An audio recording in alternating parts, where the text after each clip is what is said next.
अस्सलामु अलैकुम वरहमतुल्लाहि वबरकातुहू। व्यूअर्स, क्या हाल है? उम्मीद है आप लोग खैर आफियत से होंगे। अल्लाह ताला आप लोगों को खैर आफियत से रखे। आज आप लोगों के सामने एक अहम मसला लेकर आया हूँ।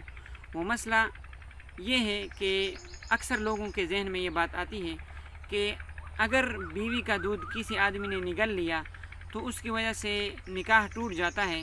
बहुत सारे लोग ये सवालात भी करते हैं और समझते हैं कि वाकई ऐसा हो जाता है, हालांकि बात इसके बिल्कुल बरखिलाफ़ है।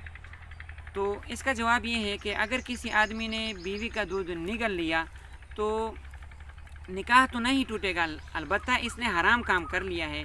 लिहाजा इस पर तौबा और इस्तिग़फ़ार किया जाए और ऐसे काम करने से बाज रहा जाए, ऐसे काम न करें। और अगर इस तरह का मामला आ भी जाए तो उस आदमी को चाहिए कि वो बीवी का दूध थूक दे, यानी उसको निगलने नहीं बल्कि उसको थूक दे।